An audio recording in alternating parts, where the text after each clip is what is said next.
Hey, it's Whitney from EcoVeganGal.com and welcome back to What a Vegan Eats, the channel in which I tell you about the delicious plant-based food that I'm eating. And today I wanted to quickly tell you about the super simple meal that I opted to eat really last minute due to a craving. I just returned from my yoga class, and for some reason when I'm in yoga, I start to think a lot about what the food that I'm going to eat after class. And first, before I get into what I actually ate, I learned a good lesson from that because this happened twice in a row, tonight and last night. I realized that it's so important for me to do meal planning. This whole video is really just a great example of the importance of meal planning.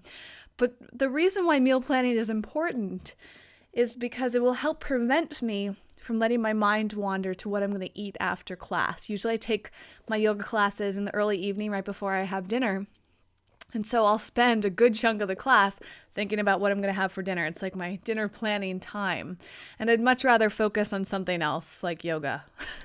So tonight was just a great opportunity for me to reflect on that and to realize that it would really help for me to plan out what I'm going to eat before I go to yoga so that I have it all planned out. And of course, a huge benefit of meal planning is that you can save money and save time. And I talk a lot about this in my ebook, which finally came out. Healthy Organic Vegan on a Budget is now on sale, and you can get it right away in PDF form. And the other formats are coming out soon. Depending on when you watch this video, they may already be out. The link is right down below, and tons of tips about all of this. And in the process of writing this book and talking about this book and doing classes, I've really been able to reinforce a lot of the strategies for saving money. And one of the biggest things is to meal plan. Wow. What do you do when you don't meal plan? A tip that I have in the book is to have a backup plan. So my backup plan tonight is what I'm going to show you. In class, I had this but just really strong craving for chana masala, which is an Indian dish made with chickpeas or garbanzo beans. I don't know why. I guess yoga kind of stems from India. I've been really into Indian food lately. And so I'm sitting there in class thinking, I really want chana masala. Where can I get it? Well, I don't want to spend the time to make it. I have too much to do tonight, and I know I'm going to be tired and want to eat. And I could go to an Indian restaurant. There are plenty in Los Angeles, but a lot of them don't have the highest or don't use the highest quality ingredients, and it's very hard to find organic Indian food. So where could I find affordable, quick, organic Indian food? At my local market. One of my favorite places in Los Angeles is called Lassen's. It's this great natural market, a phenomenal selection, and I just love that store so much. And I knew that I had seen chana masala on my last shopping trip, which was last night. I go there like almost every day. Not advised, because you'll spend way too much money. Try not to go to the grocery store too much. That's another tip for you. Anyways, it was good though that I knew they had chana masala. So I went to the store after class, and this is what I got. I found an organic boxed chana masala. This is from Mother India, and it's super clean. The ingredients are great. It's just chickpeas, onion, tomato, sunflower oil, and then a ton of spices that you would have in chana masala. Many of these I have at home, I realize, but not all of them. It says vegan right here on the side. Now, of course, getting it out of a box, even though it's organic, the taste is not amazing, but it turned out pretty good. I'm actually surprised. This was $5.50. Then I knew I was going to want a little bit more than that, so I got some brown rice. Now I have dry brown rice in my cupboard, but I didn't want to spend 30-40 minutes waiting for it to cook, so I literally never buy this. I don't know if I've ever bought rice like this before, maybe once or twice. This is a whole grain organic brown rice from Tasty Bite that's pre-cooked, and all you have to do is heat it up. They recommend put it in the microwave for 90 seconds. You can actually put this whole pouch in. I don't really do the microwave. So what I did is I took these two, combined them on the stove in a pan, and heated them up that way. And it just took about 5 minutes to make. And I had my dinner. I waited to do this video so that I could show you what it looked like. It's really not that appetizing. It just looks like brown mush, but it tastes pretty good. So here are the kind of summary of this experience. This altogether, what was this? $5.50, $5.49.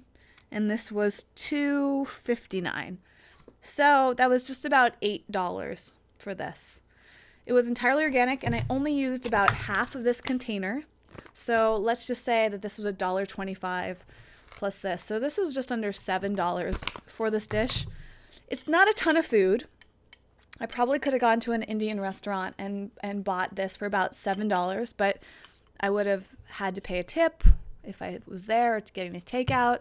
If I was getting takeout, I would have had to use more packaging. There isn't too much packaging involved here.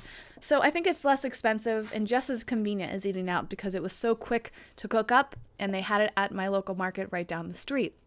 However, the best way to save money on this would have been to make it myself, and I probably could have made this dish completely organic and vegan for under $2. The rice, there's barely any rice in here. I bet you it was like 50 cents of rice, about 50 cents worth of chickpeas, especially if I cooked the chickpeas from dry instead of the can. Even the canned chickpeas are usually quite affordable. And then the spices, I mean, it's really not that involved. Just a tomato and an onion, maybe those would add up a little bit more, but not that expensive. And then just a ton of spices, many of which I have right at home. But then there's the planning. So as I mentioned in the book a lot, it's so important to kind of have your main plan and try to stick to it, get into the habit of meal planning, have a backup plan like this because it's so much less expensive than eating out. And you get to control the ingredients to an extent, right? I mean, I'm really impressed with Mother India's option here, right? I mean, it's very, very clean. There's no sugar. There's only one type of oil and there's not much in it. They say there's 2 servings in here, so the calorie count is a little high and the sodium is actually, I shouldn't have looked at the sodium count, right? So again, when you cook at home, you can really control how much salt and oil and everything else that goes into it. Lesson learned, but now I know I have a good backup plan when I'm in a pinch. And it was a great reminder to cook up a batch of things like chickpeas and rice, have that ready to go, and a few spices, have a well-stocked kitchen with spices. And that is really the best way to be healthy and eat organic and vegan and save a lot of money. I would love to hear from you guys. What is your backup plan? What do you do when you haven't planned and you have a craving for something or you get really hungry? Do you go to the store and pick up? Do you have kind of like staple ingredients that you'll get that you can whip up in like 15 minutes or less? Do you have a restaurant that has really good deals that you can go to nearby? What is your plan in those instances where you didn't plan? It's like, yeah, I guess just a backup plan. I can't wait to hear about that. I'm going to go eat this meal and enjoy it. My $7 Indian chana masala that tastes kind of mediocre. And I cannot wait to read what you think and what your experiences are, your advice, any tips that you want to share based on this video. I would love to hear them in the comments below. If you like this video, if you found it useful, inspiring, and entertaining, give it a thumbs up. If you haven't subscribed to this channel yet, you can do so right on the YouTube page. And I would love to see you on social media. The link to the ebook I've been talking about in this video and very frequently on Eco Vegan Gal right now is down below. It's called Healthy Organic Vegan on a Budget. Thanks so much for watching, and I'll see you next time. Bye.